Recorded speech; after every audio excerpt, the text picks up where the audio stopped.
بسم الله الرحمن الرحیم. راځو نن موږ تاسې 3D Max شروع کوو.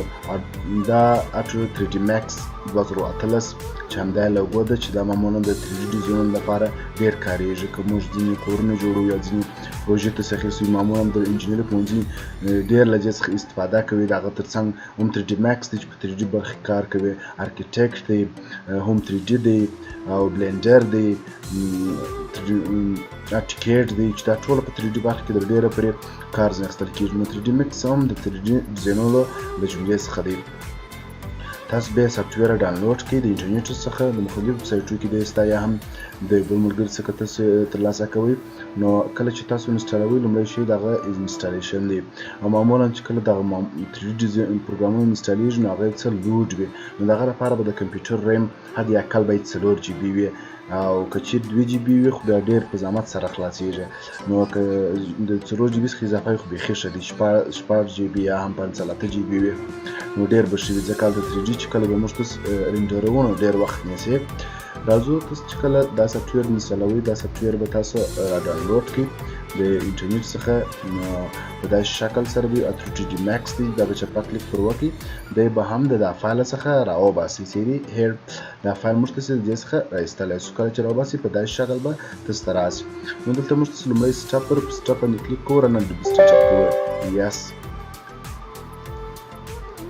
کله چې تاسو یس کړئ تاسو ته به یو اپشن راولي. په دې ځای کې تاسو ځای ورته انتخابوئ. دی تاسو ته وایي چې چیرې انسټالوئ. نو تاسو کولی شئ په هر پروګرام کې زه په سی ډرایو کې راته انسټال کړه. په دې ځای باندې کلیک کوو. کله چې دغه لیکه پر راسي نو تاسو ته به نور اپشنونه مخته راسي.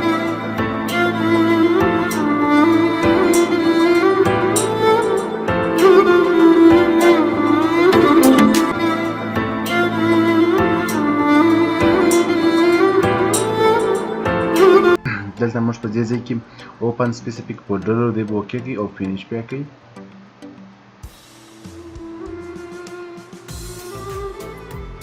دا هم د سټنډرډ فولډر دی. دلته هم لنګویج ژبې ورته انتخابولی شئ چې دلته انسټالیشن انسټیټیوشن دی.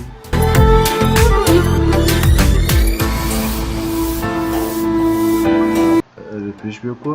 په دې ځای کې موږ تاسې کولی شئ کنټري ریجن دی یونایټډ سټیټ، هغه بیخي ښه ځکه هلته موږ تاسې په دې ځای کې موږ تاسې اکسپټ لرو. اکسپټ معنا انتخابول.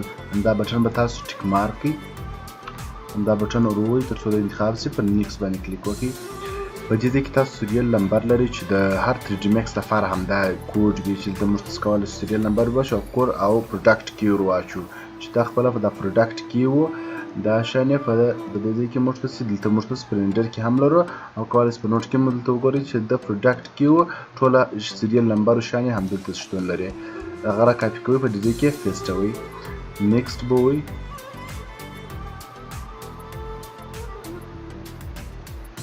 په دې ځای کې ستاسو څخه هغه لوکیشن غواړي چې چیرې غواړئ چې تاسو دا پیسټ کړئ. زه ورته وایم په سی ډرایو کې پروګرام کې په دې ځای کې ورته پیسټ کړه او دا نیکسټ باندې کلیک. په دې ځای کې موږ تاسې نیکسټ بټن لرو، په دې نیکسټ باندې کلیک وکړئ.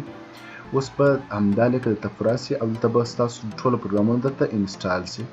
په دې ځای کې موږ تاسې انسټالینګ لرو. اوس هغه پروګرامونه د فونټونو کوم لایبرریانې او کوم جوړښتونه چې دوی په خپل ځای کې لري هغه به ټول تاسو ته انسټال شي.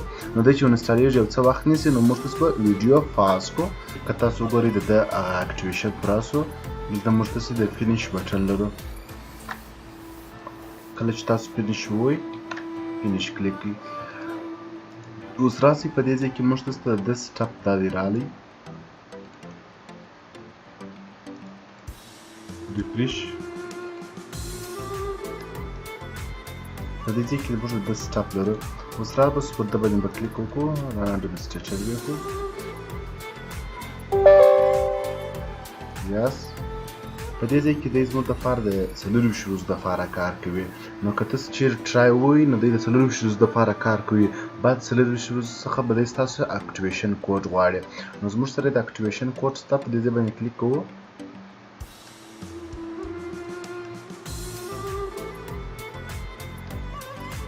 په همدې فولډر کې موږ تاسې ته د کیجن لرو. له همدې کیجن څخه موږ تاسې استفاده کوو. اوس راباسو زه به کیجن خلاص کړم. که چیرې تاسو کیجن خلاصوئ نو په هغه صورت کې به ستاسو کمپیوټر انټي وایرس انیبل وي، یعنې ستاسو انټي وایرس به کار نه کوي، انیبل کوئ بیا. په دې کې رن اډمنسټریټر یس اوس راپس دبل تک شي په دې ځای باندې پر اکټیویشن باندې کلیک کوو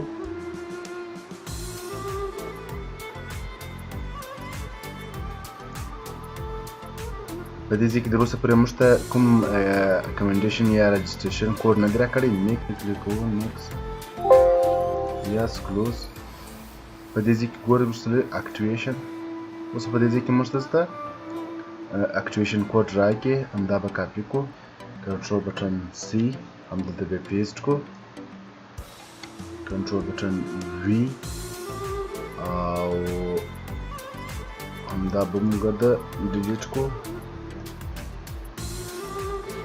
دا هم ډیلیټ په دې ځای کې به جنریټ و او پیج به اوکې وکړو اوس راباسو دا پیج به موږ ته کاپي کړو کنټرول بټن سی او همدلته به پیسټ کړو کنټرول بټن وی په دې ځای کې نور به کلوز کړو نو په دې ځای کې موږ ته شلو لیسنس اکټیویټ نو دې تاسو ته صحیح شو تاسو کولی شئ په فینیش باندې کلیک وکړئ نو دې کوایټ وو کنټینیوز په دې ځای کې به هم د هغه براوزر فایلونو شان ته راوړل هم کولی شئ چې د ټمپلیټونه وګورئ چې کوم څنګه شان موږ جوړولی شو زه به یو مثال هم درکړم دا کار ټوله د ډي میکس دی نو موږ ته به انشاءالله تعالی داسې پروژې جوړ کړو د خیره سره تاسو که وګورئ زه به یې څه درته تېره کړم نو موزیک مو موډ کړی دی کولی شئ مختلفې پروژې به موږ انشاءالله تعالی په دې کې جوړ کړو دا ټوله کار د ډي میکس دی موږ د دې څخه استفاده کولی شو کلوزو نو دلته هم کولی شئ مختلفې پروژې وي کولی شئ سټارټ دی ایکسټینډ دی او لرن دی چې نور براوزر که غواړئ چې د بل ځای څخه ستاسو فایلونه سرپاتې ټمپلیټ داسې کولی شئ موږ پر سټارټ باندې کلیک کوو او بیا هم کولی شئ نیو ایګزسټنټ ټمپلیټ راواخلئ